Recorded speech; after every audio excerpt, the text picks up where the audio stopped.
ये मकान आप देख रखे हैं, ये नगर निगम ने सील कर रखा है और उसके बाद भी अनवरत लगातार काम चालू है। ये नगर निगम सीज करके गया हुआ है, डेट लगी हुई है इसके ऊपर। उसके बावजूद भी दूसरे गेट से रास्ता निकाल के अंदर काम किया जा रहा है और काम भी इसलिए असंवैधानिक लगता है, लीगली नहीं लगता है, क्योंकि अंदर ये छोटे छोटे मकान बना के बेचने चाहते हैं और उसका नगर निगम से किसी भी तरीके का नक्शा पास नहीं कराना चाहते हैं। इसी बारे में आए हैं आज सैनी जी से बात करने। सैनी जी बताएं क्या समस्या है? सच में क्या है, अपने 350 गज का मकान ये, इसको टुकड़े करके 50 गज के 30 गज के मकान बना रहे हैं। रोड निकाले, नक्शा कम से कम सोसाइटी का पट्टे काट सोसाइटी बना रहे हैं इसमें। और ना तो नगर निगम से कुछ इन्होंने बोल लिया, कोई पास नहीं कराया और किसी भी तरीके का। और इसके 2 महीने हो गए सीज लगे हुए। और सीज में क्या गेट, 2 गेट है इसके। एक गेट सीज दिखा रखी है, एक गेट कलर पोत दिया इन्होंने और काम चला रखा है इन्होंने। राठौड़ी में काम चल रहा है। मैंने सीमा जी को भी खूब फ़ोन किए थे, वीडियो भेजे थे, उन्होंने कुछ सुनाई नहीं करती वो। अच्छा, डिप्टी कमिश्नर? हाँ, सीमा चौधरी जी, हाँ मैं डिप्टी कमिश्नर है, उनको बोला है मैंने खुद ने।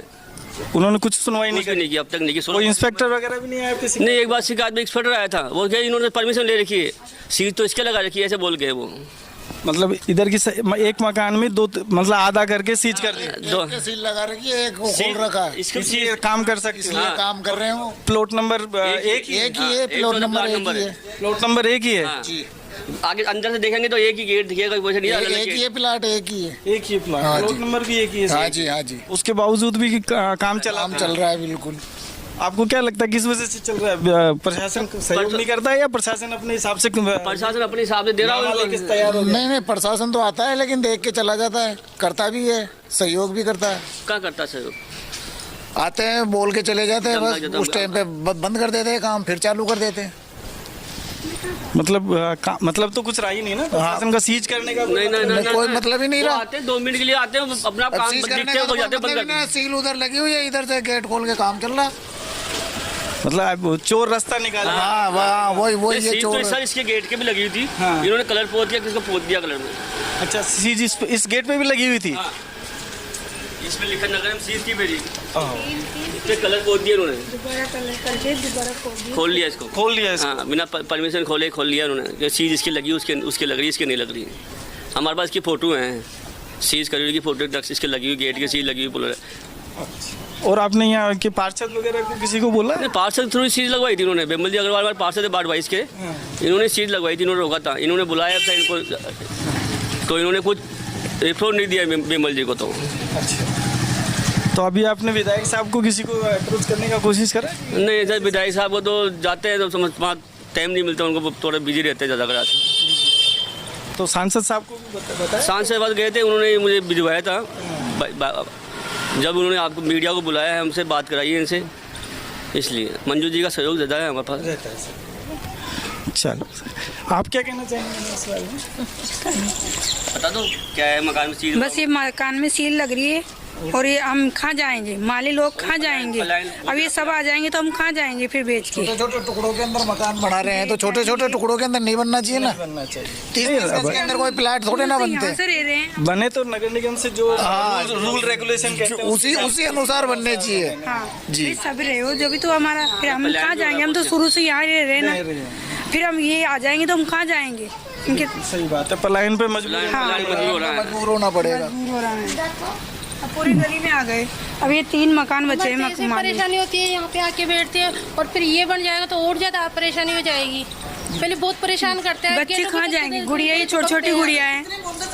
एक के कितने मोमडस में चाहिए? अब एक मकान के टुकड़े में हो गया तो उसमें कम से कम 15-20 जने मोमडस है, तो फिर पीछे इन दो का तो रहने का मामला खत्म, इन दो का तो मामले खत्म हो गए। तो आप प्रशासन से क्या उम्मीद कर रही हैं इस बारे में? भाई कोशिश तो करेंगे प्रशासन कि भाई ये मकान नहीं बने, कोई भी नियम विरुद्ध काम। हाँ, नियम विरुद्ध काम नहीं बने बस। तो कायदे से बने 1-2 मकान बनना चाहिए, नियम कायदा दिया, ये 1-2 मकान बना लो। हाँ, बिल्कुल सही कह रहे हो। अब इसमें टुकड़े करके 10-10 मकान बनाओ तो कहाँ से बन देंगे हम? तो आम जो लोगों की स्थिति हो जाएगी यहाँ पर। फिर वही पानी की किल्लत, अब 10 प्लाटों के अंदर 10 कनेक्शन चाहिए, कनेक्शन चाहिए। फिर वो पानी के लिए हल्ला करेंगे।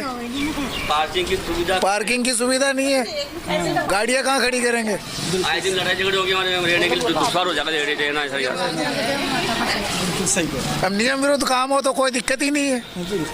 फिर भी यहाँ पे सील लगी रही है, सील लगने के बाद भी यहाँ पे काम चल रहा है। हमारे जो कॉरपोरेशन लोग हैं, पुलिस वाले हैं और भी पार्टी की तरफ से ये बंद करके गया, उसके बावजूद भी काम हो रहा है। मतलब ये ऊपर वाले नियम को तो मानते ही नहीं, मानते नहीं है, कानून को तो ताक पे पुराना पड़ोसी है, हम इधर रहने वाले हैं। अब एक फ्लैट में आप 10 मकान बनाओगे, पानी की दिक्कत और भी कुछ दिक्कत, गाड़ी रखने की, आने जाने की, रोड का भी हाँ वही तो स्पेस ही नहीं है इतना, फिर भी अंदर अंदर से काम चल रहा है। ये कौन सा तरीका हुआ है ना? पड़ोसी की बात पहले सुनो, आस पड़ोस जैसे पास में कोई रह रहा है, सामने कोई रह रहा है, उनकी दिक्कतें सुनो, फिर आप आगे। मकान बिकेगा, लेंगे जाएंगे, ऐसे कोई हमें दिक्कत नहीं है, मगर ऐसे थोड़ी ना होता है कि सील होने के बाद चोरी छुपे अंदर से काम चल रहा है। भाई आज आप कानून के विरुद्ध काम कर रहे हो तो कल तो कानून, हाँ को दूसरा भी कोई भी कुछ भी करे। हाँ बिल्कुल, गलत काम करोगे तो फिर तो आपकी आदत में आ गया कि कानून को तोड़ना है तो तोड़ना ही हम लोग। बिल्कुल, आगे सबको सोचना है इसके लिए, बस अकेले हम बोलेंगे 2-4 जन मिलके सब बोलो, सब मिलके आवाज उठाओ। मकान बिकने की बात नहीं है, ऐसे मकान बनाओगे हम रहेंगे कैसे, है ना? गाड़ी चलने रखने की दिक्कत, आने जाने की दिक्कत, पानी की दिक्कत। हम 25 साल से इधर रह रहे हैं, इससे पहले से तो ये तो यहाँ के रहने वाले हैं। तो कोई भी कानून तोड़ के काम कर रहा है, बिल्कुल बिल्कुल सर, आज जब कानून तोड़ के कर रहा है तो आगे भी तोड़ेगा, तो इसी हिसाब से आगे भी तोड़ेगा। हम आपको दे रहे हैं, हमें वो सदा हमें भी धमकियाँ मिल जाए बाद में जाके तो आपको लड़े हिम्मत रखनी पड़ेगा पूरा। गलत के खिलाफ तो सबको ही मिलती है, आपको नहीं मिलेगी। कोई भी करता है विरोध तो उसको मिलती है, सब है सब। देखिए, गोविंद नगर पूर्व विस्तार में गली नंबर 8 में कुछ मकान ऐसे हैं जो बड़े हैं, 300 गज के, 400 गज के। कुछ प्रॉपर्टी के जो दलाल हैं इस कॉलोनी को ख़राब करने के लिए वो एक पूरे के पूरे प्लॉट को ख़रीदते हैं, उसमें पैसा लगवाते हैं किसी इन्वेस्टर्स का। वो लोग उन प्लॉट को ख़रीद के उसके 4 हिस्से 5 हिस्से कर देते हैं। 10 फीट का रोड डाला, बीच में डाला, इधर डाला और 3-4 प्लॉट 5 प्लॉट बना देते हैं। बड़े बड़े प्लॉट है, कॉलोनी बहुत खूबसूरत है। वहाँ पर इस प्रकार के बिना सब डिवीज़न किए कोई भी व्यक्ति प्लॉट का निर्माण नहीं कर सकता। यदि प्लॉट का एक पट्टा है तो सबसे पहले जेडीए में या नगर निगम में उसके जितने वो प्लॉट बनाना चाहते हैं उसका नक्शा बनाए, कहाँ से वो रोड डालेंगे, कैसे वहाँ पर उनकी पार्किंग होगी, कहाँ उनकी व्यवस्था होगी, उसका नक्शा पेश करके जेडीए से या नगर निगम से उसका सब डिवीज़न करवाए, उसके बाद ही वो निर्माण करवा सकते हैं। बड़े प्लॉट को छोटे छोटे प्लॉट में करके बिना उस सब डिवीज़न के निर्माण नहीं करवाया जा सकता। हमने निगम में शिकायत की, बहुत बार शिकायत करने के बाद तो वो प्रॉपर्टी सीज़ हुई और सीज़ होने के बाद में तथाकथित निगम के अधिकारियों की मिलीभगत से उस सीज़ को खोला गया। नियमानुसार नहीं खोला गया, उसको ज़बरदस्ती खोलकर उसमें निर्माण कार्य शुरू हुआ और वहाँ आसपास के लोगों ने उसका विरोध भी किया, लेकिन निगम के लोगों के जू नहीं रहेंगी, क्योंकि मुझे लगता है कि निगम के लोग इसमें मिले हुए हैं। हम बार बार में शिकायत करते हैं कि इस प्रकार के निर्माण कार्यों को तुरंत रोका जाए। वही एक परिणाम है जो अपने सामने दिख रहा है। सर, ग्रीन फाइल का भी कुछ प्रोसीजर रहता है ना इसमें आपके निगम के अंदर, तो क्या ये पालना कर पाते हैं, नहीं कर पाते हैं? देखिए, 200 गज से कम का जो भी व्यक्ति का प्लॉट होता है उसको एक प्लॉट बनाने के लिए परमिशन की आवश्यकता तो नहीं होती है, लेकिन उसको अपने नक्शे वगैरह बना के ग्रीन फाइल लगाना निगम में ज़रूरी होता है। कुछ लोग लगा देते हैं, कुछ लोग नहीं लगाते देते हैं, कोई नियम अनुसार बना रहा है तो बना लेता है। बाकी ग्रीन फाइल लगाने का एक प्रावधान ज़रूर है। उस प्रावधान के अकॉर्डिंग ये बनता है या नहीं बनते हैं, या सब इसी तरीके से निगम की मिलीभगत से ही सारे काम हो जाते हैं?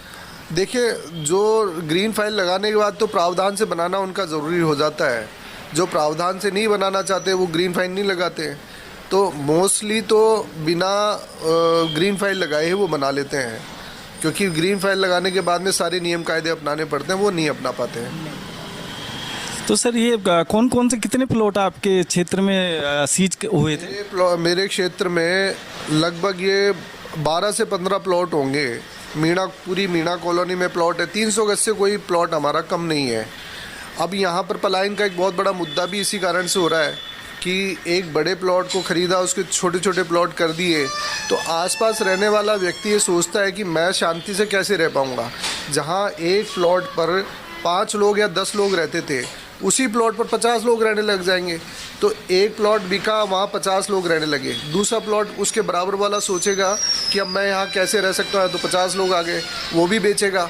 हड्डियाँ डालना, मीट के टुकड़े डालना, इस प्रकार की जो वातावरण हिंदुओं के पलायन का विषय चल रहा है, वो इसीलिए चल रहा है। वो लोग क्या करते हैं, एक विशेष समुदाय के लोग उस घर को खरीदते हैं, छोटे छोटे प्लॉट खरीद लेते हैं, फिर वहाँ पर मीट पकाना, और फिर पड़ोसी हिंदू के किसी के पर मीट फेंकना, किसी पर हड्डी फेंकना, ये करके फिर उनको वातावरण खराब हो जाता है। वो सोचता है मैं भी बेच कर जाऊँ, फिर वो बेचेगा। इतना व्यथित और पीड़ित कर देते हैं कि आदमी पलायन पे ही मजबूर है। बिल्कुल बिल्कुल, पलायन का बहुत बड़ा मुद्दा यही कारण हो रहा है, क्योंकि दो समुदायों के रहन सहन, खान पान, सांस्कृतिक गतिविधियों में बहुत अंतर है। पहले तो रह लिया करते थे, लेकिन अब षड्यंत्र पूर्वक ये काम चल रहा है। पहले तो मेरे घर, मेरे पड़ोस में यदि कोई मुस्लिम रहता था तो वो किसी हिंदू का ख्याल रखता था कि इसको तकलीफ नहीं हो, कोई हिंदू रहता था तो मुस्लिम का ख्याल रखता था। लेकिन अब ये जो षड्यंत्र पूर्वक पलायन का विषय चल रहा है शहर में, वो जानबूझकर ये चल रहा है कि एक घर खरीदा, दूसरे के यहाँ हड्डी फेंको, मीट के टुकड़े फेंको, रोड पर आप ये हांडी लगाओ। तो ये वातावरण जो खराब होता है, इससे हिंदू वहाँ रहना पसंद नहीं करता और फिर वो पलायन करने लगता है। और आपराधिक गतिविधियां भी चलती होगी इसके आड़ के अंदर। निश्चित रूप से आप देखिए ना कि यदि एक प्लॉट जहाँ शांति, मेरा एक प्लॉट है, यहाँ मैंने सेटबैक भी छोड़ रखा है, आराम से पार्किंग भी है। अभी इसी प्लॉट को मैं बेच कर, और यहाँ यदि 5 परिवार रहने लग जाएंगे तो 50 लोग रहेंगे, और 50 लोग की स्कूटर की पार्किंग कहाँ से होगी, गाड़ी की पार्किंग कहाँ से होगी, उनके लिए पानी की व्यवस्था कैसे होगी। ये बहुत सारी समस्या है जिसको वो समझ नहीं पाते। अब जो प्लॉट ले लेता है वो परेशान होता है कि हमें तो पता नहीं था कि यहाँ ऐसा होना होता है। तो हम कहते हैं भाई पहले पता करना चाहिए आपको। कोई नियम कायदे भी होते हैं, बिना सब डिवीज़न किए प्लॉट कोई भी नहीं बना सकता, बस उसी बात को हम सीज करवाते हैं। ये ऐतिहासिक जगह भी है, कहीं ऐसा तो नहीं इस पे आसपास के क्षेत्रों पे कब्जा करके अनैतिक गतिविधियों के लिए धीरे धीरे प्लान हो, षड्यंत्र हो इस तरह? देखिए, जयपुर शहर एक विरासत को लिए हुए एक बहुत पुराना शहर है, हेरिटेज लुक है, हेरिटेज शहर है। पूरी दुनिया के पर्यटक इस जयपुर शहर में आते हैं। कोई मानसरोवर तो घूमने नहीं जाता, कोई जगतपुरा तो घूमने नहीं जाता, कोई मुरलीपुरा तो घूमने नहीं जाता। जितना भी पर्यटक जयपुर में आता है वो सब इसी चारदीवारी में घूमता है, और सारे मोनूमेंट्स वगैरह सब यहीं पर है। तो ये एक विरासत की बहुत बड़ी हमारी पर धरोहर है। यहाँ पर जिस प्रकार से पहले पूरा शहर इसी में था, सारे हिंदू भी रहते थे, मुस्लिम्स भी रहते थे, लेकिन धीरे धीरे षड्यंत्र पूर्वक जिस तरह से हिंदुओं के पलायन का षड्यंत्र यहाँ पर रचा जा रहा है, उनको परेशान किया जा रहा है। वो जा रहे हैं, बाहर जा रहे हैं, बाहर जाकर भी खुश नहीं है। कौन व्यक्ति यहाँ पर अपनी पुश्तैनी मकान को छोड़कर और बाहर अकेले जंगल में उसमें रहने जाएगा? विवश हो गई, पूरी है, विवश है, और इस विवशता के कारण से वो छोड़ कर जा रहे हैं, जिसका संरक्षण हम करने में लगे हुए हैं। सर, कोई संदेश देना चाहेंगे आसपास की जनता को कि कैसे संगठित होकर इस समस्या से लड़ा जा सकता है? देखिए, मैं तो मेरे क्षेत्र की जनता से मैं हमेशा घर घर जाकर भी यही संदेश देता हूँ कि आपको परेशान होकर कहीं नहीं जाना चाहिए। जहाँ तक जाओगे वहाँ परेशान होंगे। जो परेशानियाँ हैं उसका वहीं डटकर मुकाबला करें, घर छोड़कर ना जाएं। अपनी घर की जो पुश्तैनी आपका मकान है, बाप दादाओं का मकान है, आपकी यादें उससे जुड़ी हुई है, उसी घर में रहें। समस्या का समाधान सरकार निकालने में भी लगी हुई है। जल्दी ही सरकार, राजस्थान सरकार आदरणीय मुख्यमंत्री भजन लाल शर्मा जी के नेतृत्व में बहुत बड़ा समाधान निकालने का प्रयास कर रही है। जल्दी इसका समाधान निकलेगा। जो भी है हम सब मिलजुल कर यहाँ पर रहें, और जो भी समस्या हमारे सामने आ रही है उसका डटकर मुकाबला करें। मैटर थोड़ा बताइए। ये सरकारी मंदिर है, अतिक्रमण हो रहा है और माफियाओं को बेचा जा रहा है। स्टे है, 2 स्टे चले हुए हैं। 2 स्टे चले हुए हैं। किस ने?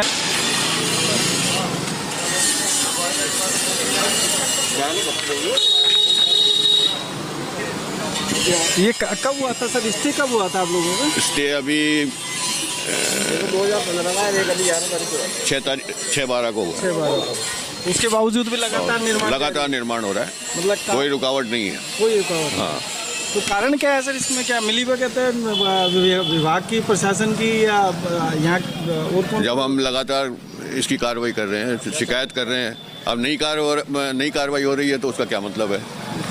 आम आदमी शासन भी बात है, आम आदमी कहाँ जाएगा? शिकायत करेगा, न्यायालय को करेगा। कानून की पालना ही नहीं होगी तो मतलब ही नहीं है किसी। आप देखिए सब जगह जो तोड़फोड़ हो गई, दर्शन कर नहीं सकते हम लोग। मूर्तियाँ हैं, गेट बंद कर रखा है, कोई अंदर जा नहीं सकता। और ये देवस्थान से रजिस्टर्ड है।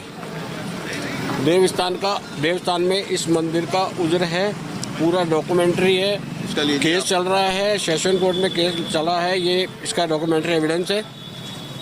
उसके बावजूद कोई सुनने वाला नहीं है। इन्होंने अंदर भी अपने हिसाब से पूरा कंस्ट्रक्शन कराया है, लैट्रिन बाथरूम सब गर्भगृह के ऊपर बनाए हुए हैं, इसका कोई देखने वाला नहीं है। जबकि ये एक तरीके से सामूहिक मंदिर है, आम जनता के लिए, समाज का है, यहाँ के रहने वाले सभी रहनवासियों के लिए है कि ये आए जाए और दर्शन करें, अपना चढ़ावा माला जो भी करनी है वो करें। लेकिन उसके बावजूद खुला ही नहीं रहेगा तो किसको चढ़ाएंगे? नियमित इन्होंने अपनी खुद की प्रॉपर्टियां समझकर इसको पूरे तरीके से पाबंद कर दिया, कोई अंदर नहीं जा सकता। अच्छा, व्यक्तिगत बना लिया, व्यक्तिगत ही कर रखा है इन्होंने। एक दूसरा ये मंदिर अलग कर लिया। अच्छा, बंटवारा 4 आदमियों का बंटवारा हो गया। तो अच्छा, 4 भाई थे। हाँ, इनके पिता के 4 लड़के हैं। उन्होंने अपने हिसाब से अब मदर के नाम से, मदर के रहते हुए इन्होंने उसका बंटवारा कर लिया इस मंदिर का। जबकि इसकी जिसको अपने यहाँ कहते हैं कि सरकारी मंदिर का बंटवारा नहीं होता, ठाकुर जी है, ठाकुर जी का बंटवारा। कोई एविडेंस नहीं है कि ये मंदिर इनका है, कोई एविडेंस नहीं है। वंशावली बना के अपने वंशावली में कहीं उजर नहीं है। इनका जो दादा है बच्चों का, जो भी रह रहे हैं यहाँ, जो ओनरशिप करके बैठे हुए हैं, वो एज पर डॉक्यूमेंट वो यहाँ एक मुलाजिम थे जिनको कि गवर्नमेंट से सैलरी मिला करती थी, और उनको निकाल दिया गया था। अच्छा, निकाल भी दिया गया था, ऑर्डर हुए थे। लेकिन मोहल्ले वासियों ने फिर चलो वो बात नहीं, सेवा पूजा होती रहे तो इसलिए रखा गया। लेकिन ये अब इसको क्या अपना खुद का मंदिर समझ के ये सारे काम कर रहे हैं सारे। और काम कि किसी तरह का कोई निर्माण कार्य नहीं करेंगे, उसके बावजूद निर्माण कार्य हो रहा है। इनकी खुद की ज़मीन को छोड़ के और मंदिर का जो नोरा है उसको कवर कर रहे हैं। ये दुकान है, इसका भी केस चल रहा है। अच्छा, ये प्रॉपर्टी मंदिर की है, लेकिन रेंट जो जिन्होंने किराया रह रहे हैं, इन्होंने एक मकान मालिक भी बना रखा है, उसके खाते में जमा कराते हैं। जबकि ये प्रॉपर्टी ही गवर्नमेंट की है। अच्छा, वो एक देवस्थान विभाग की है। देवस्थान विभाग की जमीन को किराए पे देके किराया भी वसूला जा रहा है। जो पूरा टोटल डॉक्यूमेंट्री एविडेंस है इसका। हाँ अंकल, समाज का है ना, तो इनसे पूछिए कितनी बार ये लोग है ना यहाँ पे क्या करने आए। और हमारे पास सारे डॉक्यूमेंट्स है कि मंदिर प्रॉपर्टी जो सरकारी है, निजी मंदिर है, सारी प्रॉपर्टीज हमारे पास है। और हम जो निर्माण कर रहे हैं वो हमारी दुकान है, रजिस्टर्ड है, खरीदी हुई है। और इनका तो कोई लेना देना ही नहीं है ना, इनका कोई लेना देना है। हाँ, ये हमारे साथवान है इनका। सर हमारे कानून सम्मत होगा वो होगा, आपके कहने से भी नहीं होगा। तो इनको हमारे पढ़ते नहीं है, पर निगम वाले हमारी सुनाई नहीं करते। आप हमारी सुनवाई नहीं करते, नहीं कर रहे हैं, खाली नहीं आता है। पढ़िए।